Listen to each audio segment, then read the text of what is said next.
They laughed when she tried to join the ballet.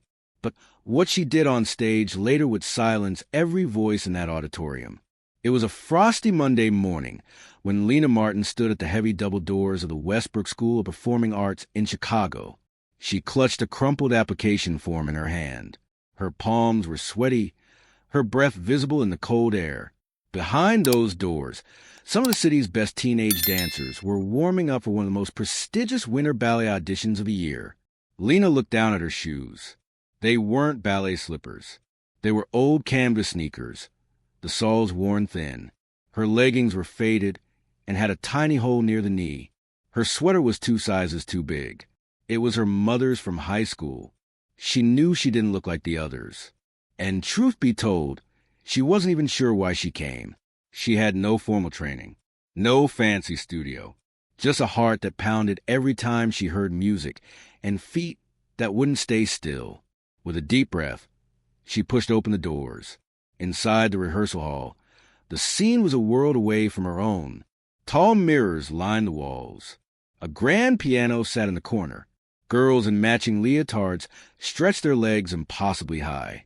Boys with tight buns and pointed toes spun effortlessly across the floor. The air smelled of lavender, sweat, and confidence. The audition was already underway. A clipboard girl with a tight bun and a headset looked up from her checklist. "Name?"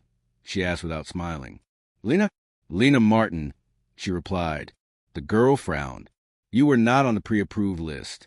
Did you train under Madame Grayson or Elise Burke?" "No," Lena said softly. I taught myself." A murmur rippled through the room. Someone in the corner chuckled. Jessica Collins, the school star ballerina, tilted her head and whispered loudly to the girl beside her. "Taught herself?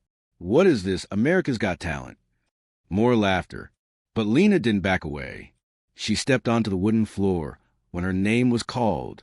The piano player glanced at the director, waiting for the nod. Then the music began, a delicate classical piece that soared and dipped like winter wind. Lena raised her arms and began. At first, it wasn't awful. She moved with sincerity. Her body swayed with emotion, but it wasn't clean. Her lines were off. Her timing lagged. Her footwork had heart, but no training. Then, trying to do a turn she had seen online, she lost balance and stumbled. She caught herself, but the damage was done. Laughter again, sharper this time. Madame Leclerc, the director of the ballet program, held up a single finger to stop the music. "That's enough," she said. Lena froze mid-step. "Miss Martin, ballet is not about feelings alone. It's about precision, discipline, technique. We don't have room for tourists."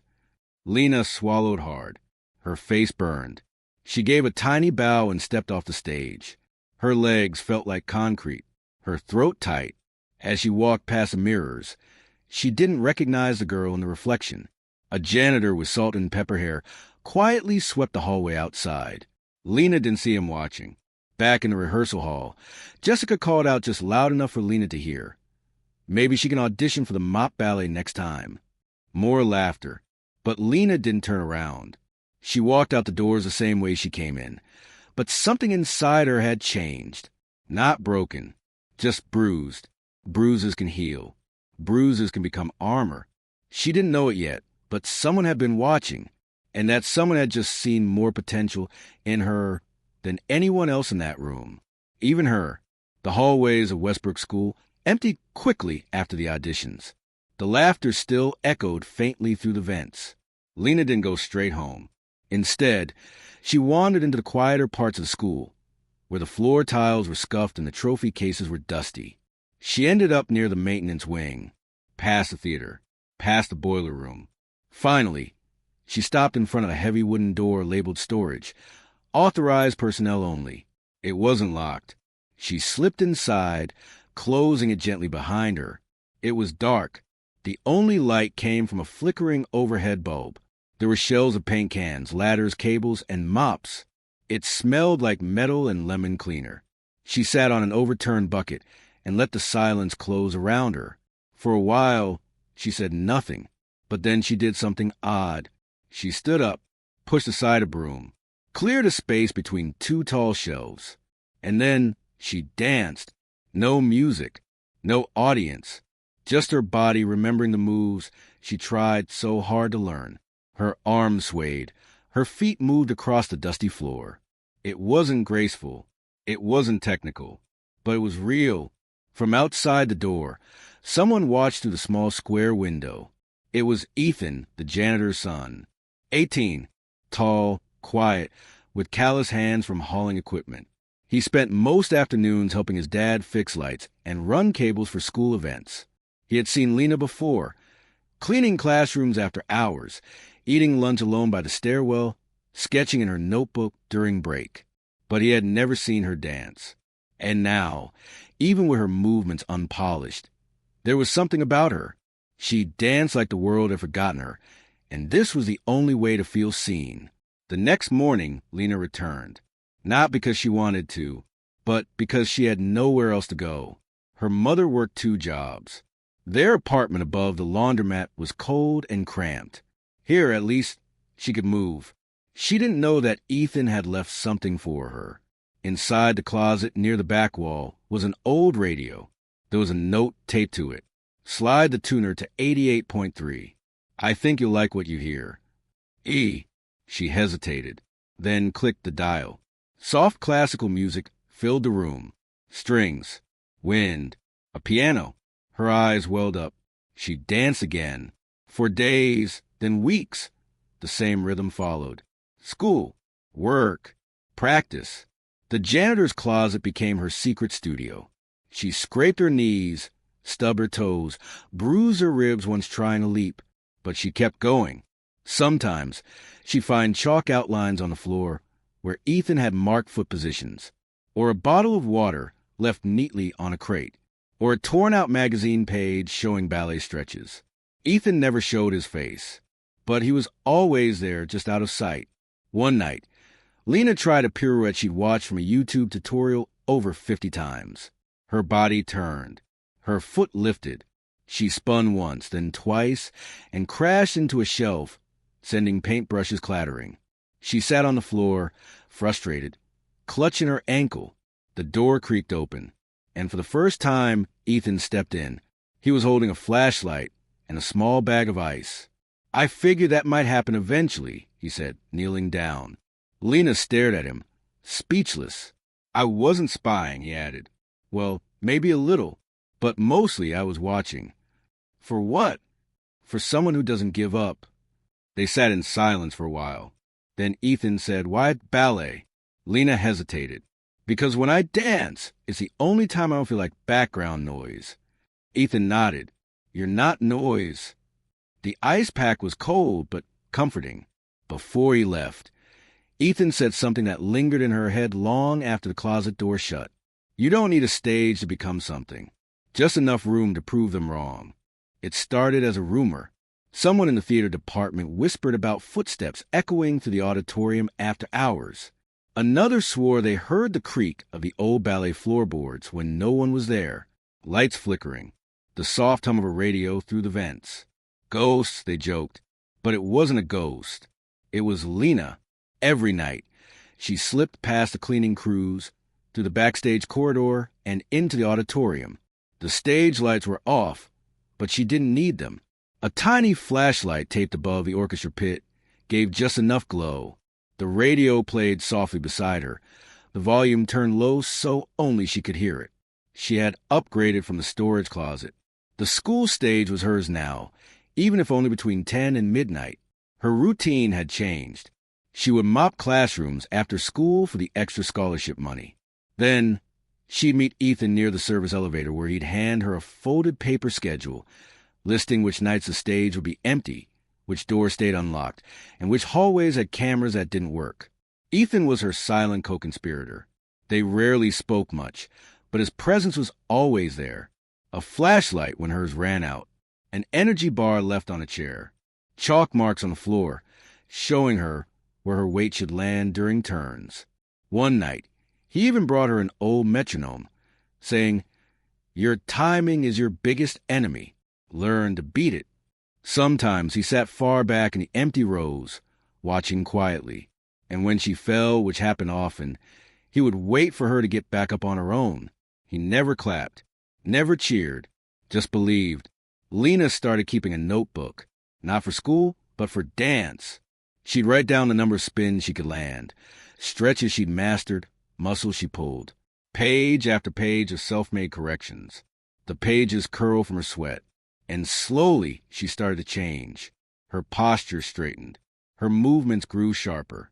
She began to listen to the music, not just move to it. One night, after she landed a clean triple pirouette, she stopped and stood there, stunned, breathless. She looked up toward the ceiling, toward the darkness, and smiled. She was becoming someone they wouldn't recognize. But not everyone was unaware. Madame Leclerc had started noticing things. At first, it was just chalk scuffs on the stage floor when she arrived early. Then came the missing metronome from the prop room, a trail of faint shoe marks where no rehearsal had been logged. She asked around, but the security footage was always blank, thanks to a well-placed camera outage courtesy of Ethan. Still, her instincts were sharp. She didn't rise to her position without knowing when something unusual was happening under her nose. One day, she lingered after hours, pretending to read scripts on her office desk while the building emptied. She waited, silently, by the heavy curtain. The radio clicked on. Soft music drifted out. She peered through the crack. There, under the dim glow of a flashlight, was Lena.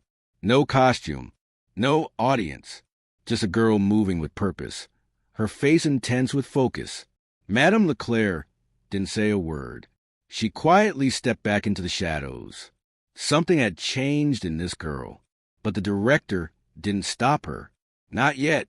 The next day at school, Lena sat alone in the lunchroom, her legs sore from the night before. Her lunch was a half-eaten peanut butter sandwich. She was sketching new dance poses in her notebook when Jessica Collins walked by. Jessica stopped, narrowed her eyes, and smirked. "You still trying to be part of our world?" Lena looked up, but didn't respond. Jessica leaned closer. "You'll always be the girl with the broom, not a ballerina, not on this stage." She walked off, her friends laughing behind her. Lena clenched her pencil tight. That night, she returned to the stage earlier than usual, and for the first time, she played the music louder. The walls echoed with the sound of determination. Ethan stood silently in the wings, watching. She danced as though she could erase every word ever said to her. Her feet blistered, her arms shook, her breath came in gasps, but she didn't stop. It wasn't about being seen anymore. It was about owning it. Every step, every mistake, every ounce of pain. She wasn't haunting the hallways. She was claiming them.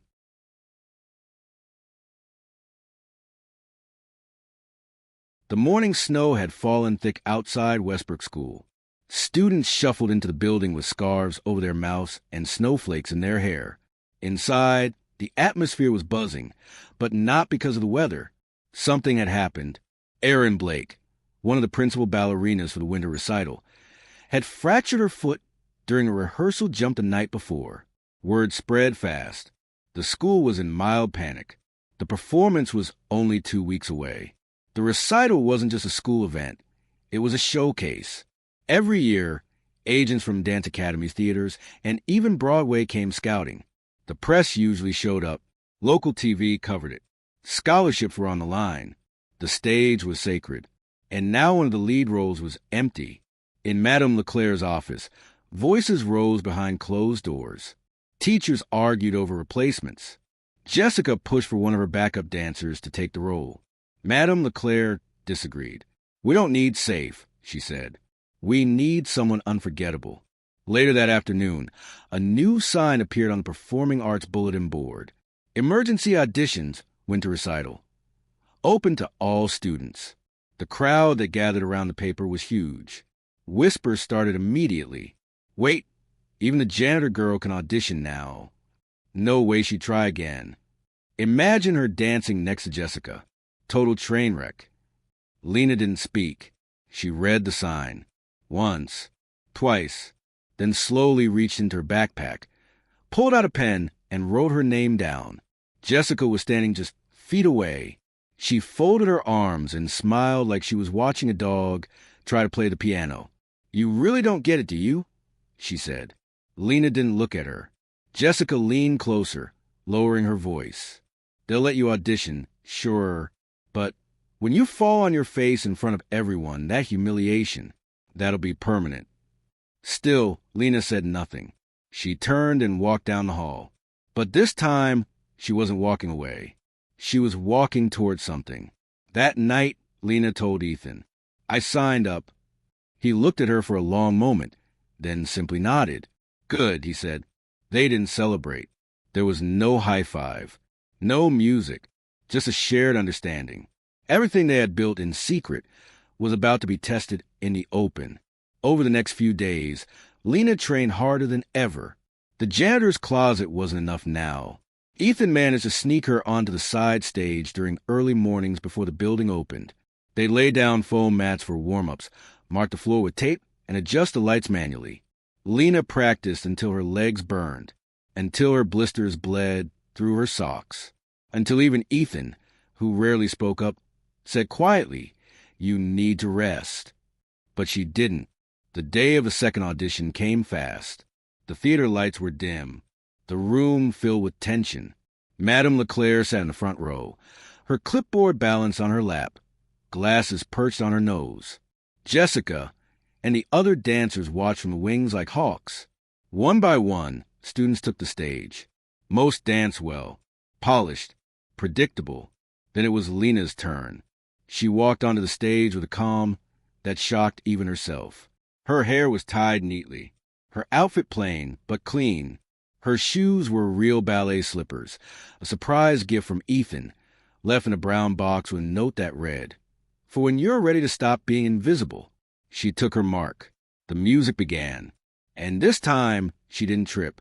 She didn't stumble. She danced with memory in every movement. Her feet carried the months of pain and practice.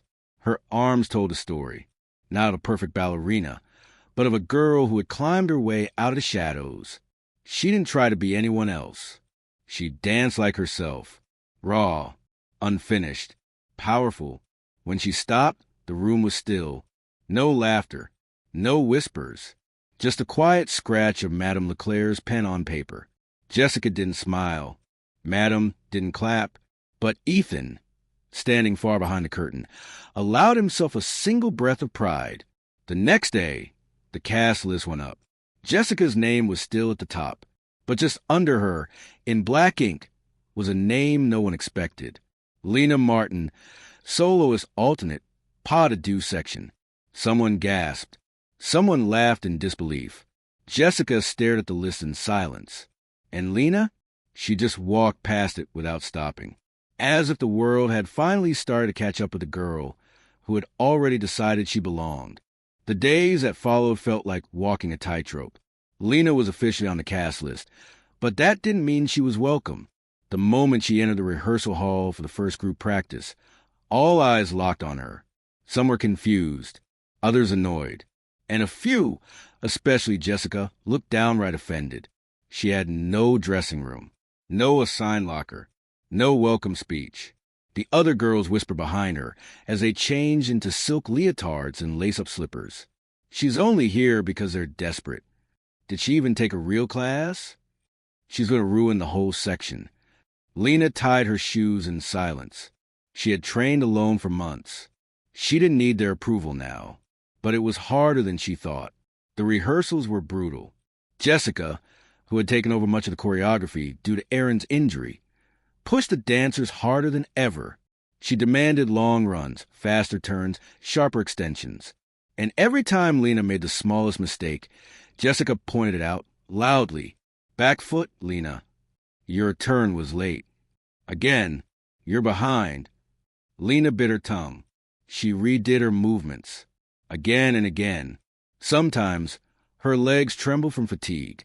Other times, she bled through her tights. But she never quit. She absorbed every correction, stored every insult, and transformed them into fuel. After rehearsals, she would go straight to the darkened auditorium and practice more. Ethan, waiting in the wings with a towel or a bottle of water, watched it all unfold. "You need sleep," he said one night as she peeled off her shoes, revealing raw skin and swollen toes. "I need to be better," she whispered. He handed her a wrap for her foot. "You already are." Still, she pushed harder. During one practice, Madame Leclerc finally stopped the music midway. "Enough," she said. The dancers froze. She stepped down from the platform and looked directly at Lena. "Your technique is inconsistent. Your lines are untrained. But your presence—" She paused. "Your presence commands attention." Jessica folded her arms tightly. "I'll allow you to perform," Madame continued. "But if you fall apart on stage, I won't protect you." Lena nodded once. "I don't need protection." Later that night, in the quiet of the school's back lot, Lena sat on a bench beside Ethan, both of them bundled in worn jackets. Their breath made clouds in the freezing air. "You ever think this is too much?" Ethan asked. She looked at him. "I don't know how to want less." He didn't answer, but he reached into his coat pocket and pulled out something small, a charm necklace, silver and slightly tarnished. A tiny ballet slipper hung from the chain. "It was my mom's," he said quietly. "She danced before she got sick." Lena blinked. "I didn't know." She used to say dancers are just storytellers who use silence. You're louder than any of them." She reached out, and he placed a necklace in her hand. It was warm from his pocket. She wore it under her clothes during every practice after that. The final rehearsal before the show arrived. The whole school buzzed with energy. The lights were tested. Costumes were fitted. Reporters walked through the lobby taking photos. Parents dropped off flowers and camera equipment. And talent scouts from 3 major dance companies sat in the back row with clipboards in hand. Lena stood backstage, heart racing. Jessica brushed past her in costume, immaculate in a white bodice and tulle. "You'd better not mess this up," she hissed. "They're here to see me." Lena didn't answer, but as she stepped toward the curtain, Ethan grabbed her wrist gently. "Look at me," he said. She turned. "This moment right here, it doesn't belong to them. Not Jessica. Not Madam. Not even me. It's yours." The lights dimmed. The announcer's voice echoed through the theater. "Ladies and gentlemen, Westbrook School presents its winter ballet recital." Lena closed her eyes and exhaled. She didn't feel like an outsider anymore. She felt like a flame, just waiting for the curtain to rise. The theater buzzed with expectation. Audience members leaned forward in velvet seats, playbills in hand. Flashbulbs flickered as local journalists snapped photos of the stage. From the balcony, a scout from the Chicago Repertory Ballet adjusted her glasses, pen poised. Somewhere in the back row, Lena's mother sat alone, clutching a coat too thin for the weather, eyes darting nervously toward the curtain. Backstage, everything felt too quiet. Lena stood in the dark, peeking between the curtains as the opening number finished. Jessica floated across the stage in flawless pirouettes, arms elegant, face cold and poised. She looked like a statue come to life. The audience applauded lightly. Lena's solo was third in the lineup. Her cue was approaching. Her heart pounded so loud she could hear it echo in her skull. She rubbed her fingers against her costume, the borrowed fabric worn, but fitted perfectly, thanks to Ethan's late-night adjustments in the costume room. She touched the charm under her collar, the tiny ballet slipper. Footsteps approached. It was Madame Leclerc. The director didn't say anything at first. She looked Lena over, from her trembling fingers to her slightly unaligned posture. Then she leaned in close. "I don't care what you think you are. I care what they feel when you move." Then she walked away. Lena stared after her. Ethan appeared seconds later, as if summoned by fate. He handed her a bottle of water. She took a sip, but didn't swallow. "Do you remember the first time you saw the stage?" he asked quietly. She nodded. "I couldn't even take a full step without tripping." "And now," he asked, "I'm not here to take a step." She turned to the curtain. "I'm here to take the whole floor." The lights dimmed again. The announcer's voice rang out. "And now, performing an original solo piece, Lena Martin." The name hung in the air. There was a pause. A few murmurs. One audible snort from someone in the middle rows. And then the curtain rose. Lena stepped into the spotlight. The theater fell still.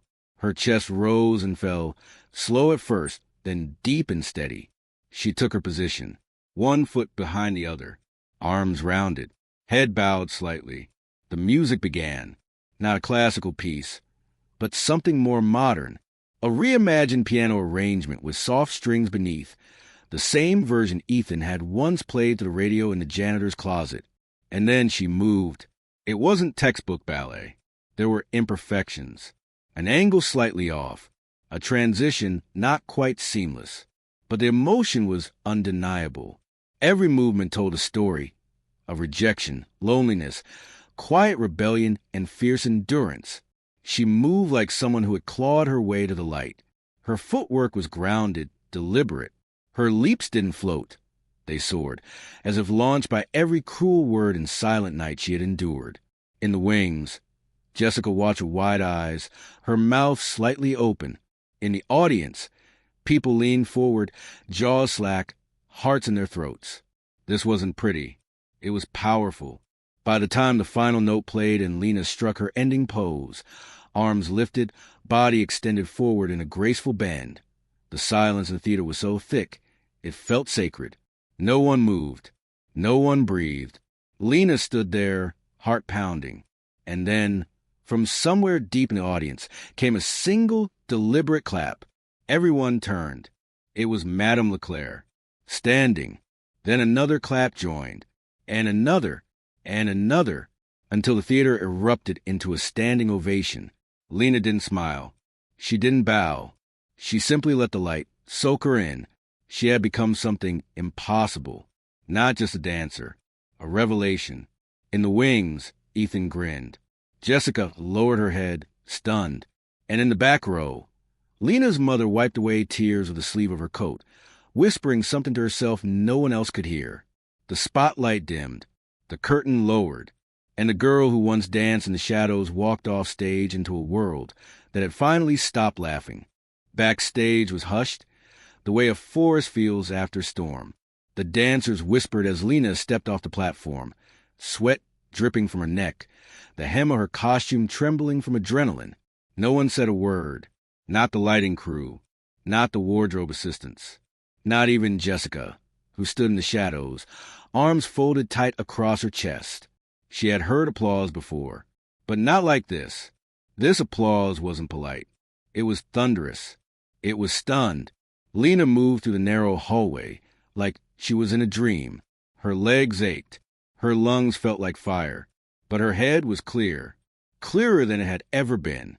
Ethan was waiting in the far corner, by the stacked crates of old set pieces. His hands were in his pockets, but his eyes were shining. He didn't say, "I told you so." He didn't need to.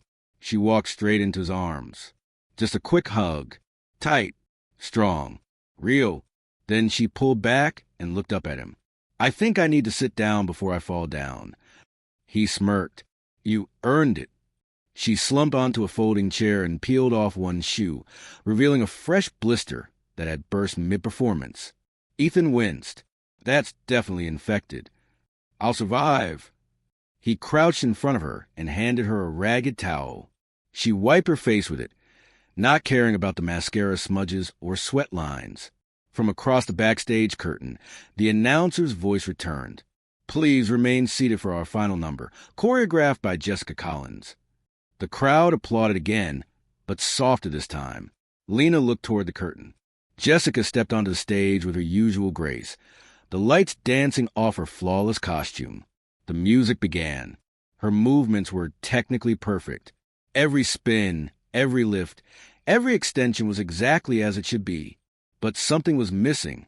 The crowd clapped when it ended, of course. But it didn't roar. It didn't feel like revelation. It felt like routine.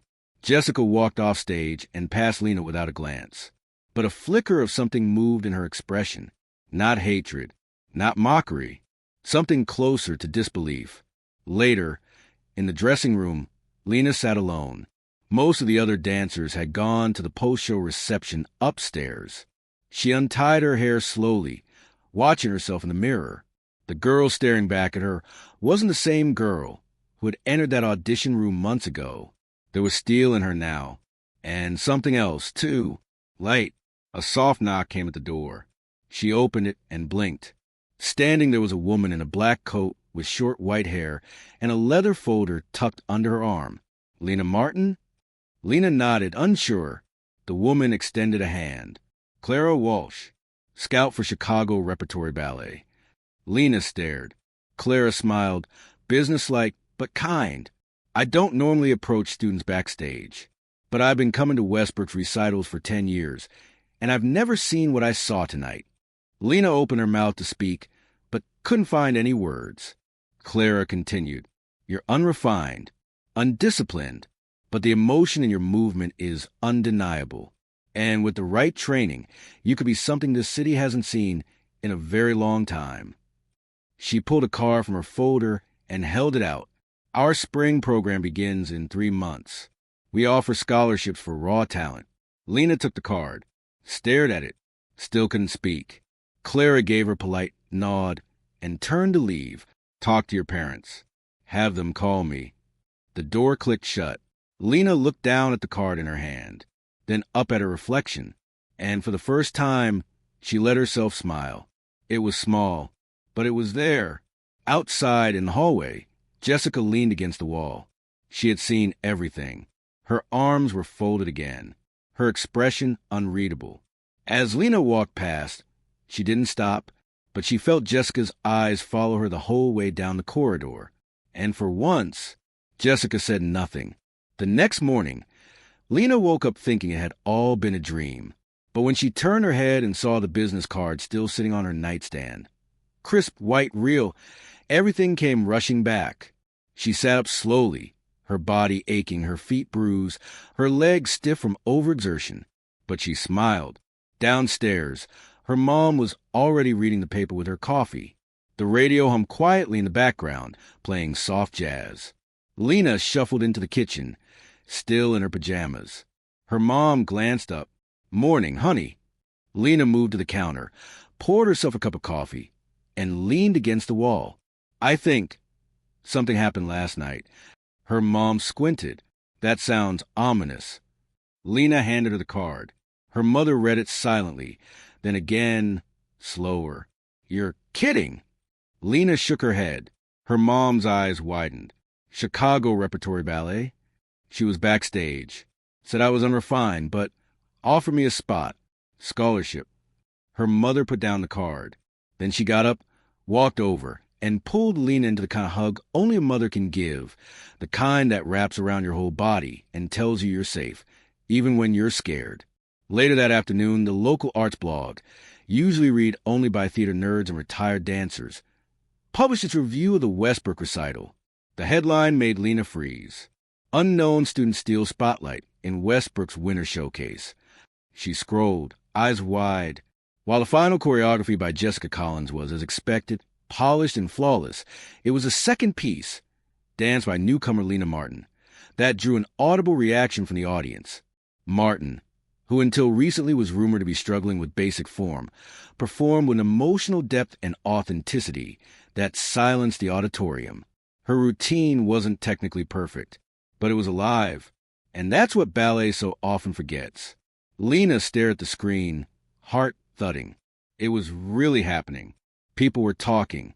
Her name, her actual name, was on a review, a good one, and they hadn't compared her to Jessica.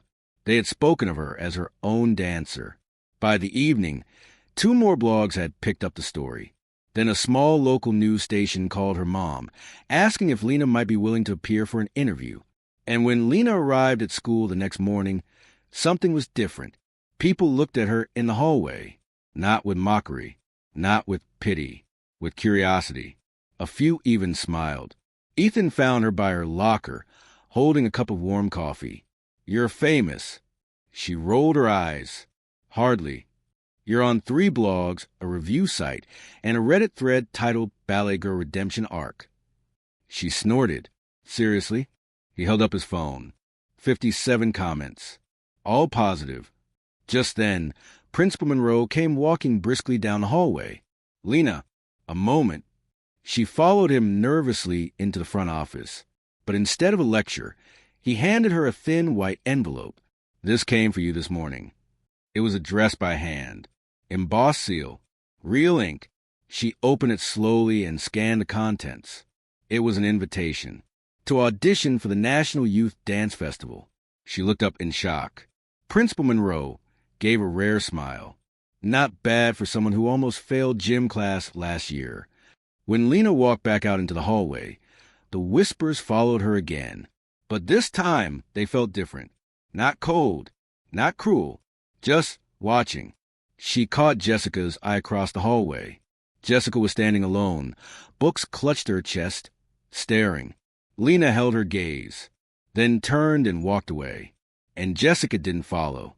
The call came on a Tuesday afternoon, just after chemistry class. Lena was crammed in the back seat of Ethan's car, squinting at her biology notes while they waited at a red light when her phone buzzed. Unknown number. She almost didn't answer it. "Hello, is this Lena Martin?" The voice was crisp, professional, female. "Yes, this is Lena. This is Meredith Stone. I'm the assistant director at the Chicago Repertory Ballet. Miss Calhoun gave me your information." Lena straightened up. Her notes dropped to the floor. "Oh, yes. Yes, ma'am. We're reviewing applicants for our summer intensive. Miss Calhoun recommended you, quite strongly. We'd like to extend you an early audition opportunity, in person, this Saturday, if you're available." Lena's mouth moved before her brain did. "Yes, I'm available." "Good. We'll email you the details." The line clicked off. Ethan glanced in the rearview mirror. "What just happened?" I have an audition. In Chicago." "Like the real Chicago?" She nodded. By Thursday, she had barely slept. Mrs. Dorsey, her literature teacher, offered to write a recommendation letter. Coach Lau lent her the school's spare gym key so she could practice after hours. Even Principal Monroe stopped her in the hallway with a thumbs up and a quiet, "Make us proud." The night before the trip, her mom laid out her travel bag on the bed and packed a Tupperware trail mix. "You've come a long way, baby." Lena smiled, but nerves coiled deep in her gut. Chicago, big city, big expectations. She wore her only decent leotard, a faded gray one that had survived 3 years and 2 growth spurts, and borrowed a pair of tights from the school costume closet. Her point shoes were nearly dead, but she stuffed them with paper towels and hoped no one would notice. The morning of the audition, she stood outside the ballet studio on Michigan Avenue, staring up at the huge, elegant building. People in black trench coats and tall boots walked by like they belonged in magazines. She didn't, but she walked in anyway. Inside, the air smelled like floor polish and lavender oil. Girls were already warming up, long limbs, perfect posture, slick buns. Their leotards were new, their warm-ups coordinated. Lena stood by the door, suddenly aware of the faded hem on her tights and the frayed edges of her shoes. A voice beside her said, "You're not from here, are you?" She turned. A tall brunette girl with dark lipstick and a raised brow was watching her. "No," Lena said. "I'm from Ohio." "Figured." The girl walked away. Lena took a deep breath. She didn't come to compare. She came to dance. When they called her name, she stepped forward, heart pounding, and handed in her form. The pianist began to play, and Lena moved. Every tendu, every ply, every pirouette. She poured herself into the motion. Not perfect, not polished, but real. She danced like she had at the winter recital, but bigger, freer. She imagined the gym, the night she practiced until her feet bled, the laughter she swallowed, the mirrors she avoided. Now, she owned the mirror. She wasn't invisible anymore. She was undeniable. When she finished, the room was quiet. A panel of 3 judges scribbled on clipboards. One of them, a white-haired man with horn-rimmed glasses, looked up and nodded once. That nod stayed with her the whole ride home. 3 days passed, then 4. On the 5th day, an email arrived. She didn't open it right away. She stared at the subject line. "Congratulations! Chicago Repertory Ballet Summer Intensive." Her mom read it over her shoulder. Neither of them said anything. They just stood there, hugging, both a little stunned. She had made it. She had actually made it. 3 months later, Lena stood backstage at the Chicago Repertory Ballet's Grand Summer Showcase. She was no longer the girl hiding behind lockers or dodging cruel whispers. She had grown, not taller, not softer, but stronger. Her lines were sharper, her center more grounded. And most of all, she had found her voice through movement. The showcase wasn't just a performance. It was a proving ground. Dozens of scouts, artistic directors, and critics were seated in the velvet rows beyond the curtain. A chance like this came once in a lifetime, and Lena had earned it. She stared at her reflection in the dressing room mirror. Cheeks flushed, hair tightly pulled back, the soft shimmer of stage makeup catching the light. Her name had been printed next to the final solo of the evening. Finale, Awakening, solo, Lena Martin.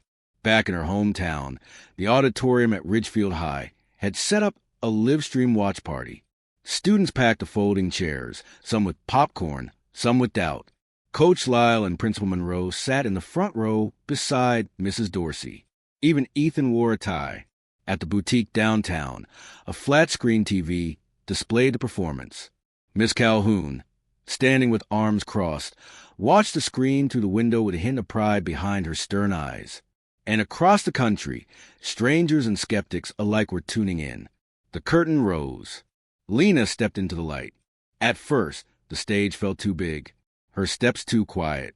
Then the music began. Soft piano notes, rising and falling like waves. And with that, Lena moved.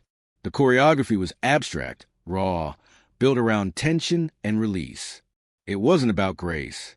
It was about resilience. A girl learned to rise through noise, through silence, through shadows. She danced with her whole story, every bruise, every skipped lunch, every time someone told her no. She didn't smile. She didn't need to. Her body spoke. Each movement thundered with intent. Her arms cut through the air like blades. Her feet stamped memories into the floor. She turned, lifted, fell, then rose again and again. As she leaped into her final arabesque, the stage lights caught the edge of her tears. The music stopped. Lena froze in her final pose. One leg lifted, arms reaching out like she was grasping the sky. The room was silent. Then someone clapped. Then another. Then the entire auditorium stood, a roaring ovation. Back in Ridgefield, people jumped from their seats. Ethan hooped. Coach Lyle wiped his eyes. And at the boutique, Miss Calhoun simply nodded once. She did it, she whispered to herself. Behind the curtain, Lena exhaled, chest heaving, heart hammering. She didn't cry. Not yet. She waited until she was alone, peeling off her shoes, staring down at her blistered feet. She smiled. They had laughed when she walked into the studio. They had whispered when she wore the wrong shoes. They had rolled their eyes when she stumbled and sweated and fought through every second. But they weren't laughing now. Now they were silent. Backstage, Lena stood in the narrow hallway lined with bouquets and congratulatory cards. Dancers buzzed past her in glittering costumes, hugging and laughing, riding the high of the evening. But Lena stood still, clutching a small towel and staring at her phone. It was vibrating, nonstop. Texts, mentions, tags, hundreds, thousands. Her performance had been clipped and shared across platforms in real time. A 45-second spin from her final solo, labeled "The Girl They Laughed At Just Silenced the Whole Theater," had gone viral. The views climbed by the minute. She opened her messages. One was from Ethan. "You freaking killed it. Sorry I ever doubted you. Proud doesn't even cover it." Another from Mrs. Dorsey. "You made us cry in the best way, Lena. You were a revelation." Then she saw a message from a number she didn't recognize. She opened it slowly. "This is Dana March, talent director at the Manhattan Movement Arts Center. We watched your performance tonight. I'd love to talk about what comes next." Lena read it 3 times before setting her phone down. Her legs suddenly felt weak, but not from dancing. Miss Calhoun appeared in the hallway, holding a clipboard, dressed in a black wrap dress with her usual red lipstick. She wasn't smiling, not yet, but her eyes were different now. "Martin," she said. Lena stood up straighter, tucking the towel behind her back, like she was still the same awkward girl in the beginner's class. "Yes, ma'am." Calhoun looked her up and down, then handed her a folded slip of paper. 6 more inquiries came in, she said. 3 of them from companies on the East Coast, 2 commercial agents, and 1 from the Royal Conservatory in Toronto. Lena blinked. She wasn't dreaming. "Thank you," she whispered. Calhoun finally cracked a smile. "You earned every second," she said. "I've only said this once in 15 years, so listen carefully. That solo? You didn't just dance it, you lived it." Lena swallowed the lump in her throat. "Is this real?" she asked softly. Calhoun tilted her head. "Oh, it's real, and it's just beginning." That night, Lena walked out into the quiet Chicago air, shoes in hand, streetlights reflecting off the wet sidewalk. The city didn't look different, but she did. She passed a bus stop where a young girl sat with headphones, sketching in a notebook. As Lena walked by, the girl looked up and gasped. "Hey, you're the dancer from the show." Lena paused. The girl held up her phone. Her clip was playing. "That was you." Lena smiled, small and proud. "Yeah," she said, "that was me." The girl beamed. "I want to dance like that someday." Lena stepped closer, pulled off her hoodie, and offered it to the girl. It still had the studio's logo stitched on the sleeve. "You will," Lena said. "Just don't let anyone tell you who you can't be." The girl hugged the hoodie to her chest like it was gold. As Lena disappeared down the block, her phone buzzed again. Another offer, another door opening, another spotlight waiting. The girl they mocked was gone. In her place stood an artist, a warrior, a voice that didn't need words. And across America, young girls hit replay, watching again and again and again, still silent. But this time in awe. 3 days later, Lena sat in a sleek waiting room in Manhattan, surrounded by dancers she had admired online for years. The floor-to-ceiling windows framed the skyline like a painting, but Lena barely noticed. Her mind was racing. She was here for a private callback. Dana March had arranged everything. First-class ticket, hotel suite, even a pair of customized point shoes made overnight by a specialist. When the door opened and a man in a navy blazer called her name, Lena stood. Her palms were damp, her stomach twisted, but her steps were steady. Inside the audition room, her panelists sat behind a long table. Dana March was in the middle, with her signature white-rimmed glasses and notebook in hand. Beside her sat a choreographer from London, a rep from a touring Broadway company, and a casting agent for a new Netflix dance film. Lena took her place on the marked X. No music played. Dana looked up. "We've seen your technique," she said. "We've watched the viral video, but we want to see you." The lights dimmed. A single spotlight overhead. Then came the music. It wasn't classical. It wasn't ballet. It was a slow acoustic version of Hallelujah. Lena closed her eyes, breathed once, and moved. There was no choreography, no plan, just her heart speaking through her body. Every moment of rejection, every taunt, every silent night in the studio poured out of her in waves. She leapt not to impress, but to release. She spun not to dazzle, but to say something. Her movements were rougher than ballet demanded, but more real than anyone expected. When the final note faded, Lena fell to her knees, breathing hard, head bowed. The room was completely silent. Then Dana March stood. The others followed. No applause, just stillness. And Dana whispered, "That was art." 2 hours later, Lena sat in a nearby cafe, her coat wrapped tight, sipping a hot chocolate. She didn't know what came next. Not exactly. But as she looked out at the busy streets of New York, she didn't feel like an outsider anymore. She belonged here. Her phone rang. Caller ID unlisted. She answered. A deep voice spoke on the line. "Lena Martin?" "Yes." "This is Patrick Langley, creative director of the East Coast Ballet Company. I've watched your performance 4 times. I'd like to offer you a place in our winter season." Lena's heart stopped. He continued, "You'd be understudying the lead, But if things go well, you'd take center stage before the holidays." She nodded, her eyes already wet. "I'd be honored," she whispered, after the call ended. She sat frozen, the city rushing past her like a blur. From an uninvited audition to understudy in one of the most competitive ballet companies in the country. She wasn't dreaming anymore. She was becoming. The velvet curtains of the Grand Theater quivered as the orchestra warmed up. The air backstage was thick with anticipation, the kind that electrified the spine.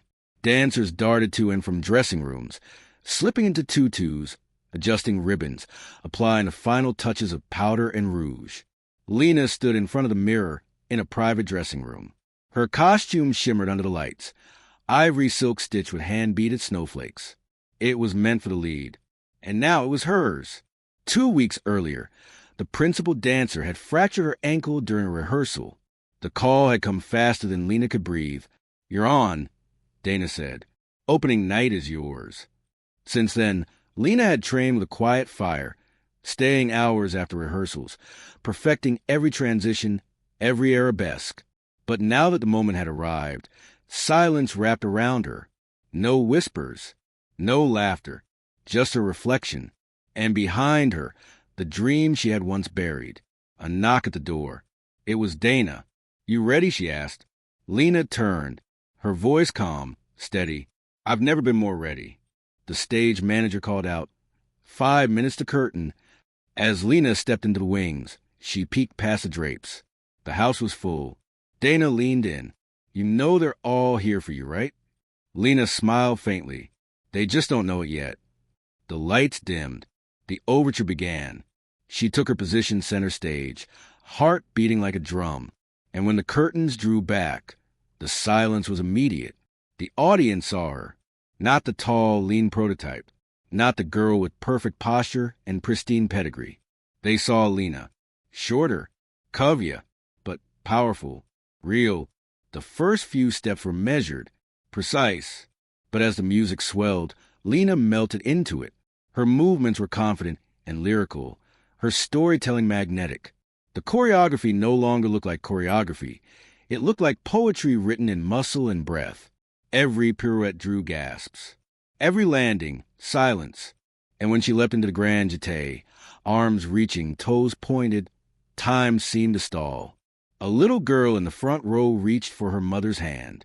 An older couple leaned forward, and Dana March, watching from the balcony, clutched the armrest, her eyes damp. By the end of Act 1, Lena was soaked in sweat, her chest rising with exertion. But the applause that roared through the theater felt like thunder. It didn't stop. Even when the curtain fell, even as the orchestra faded, it continued, until the curtain rose once more.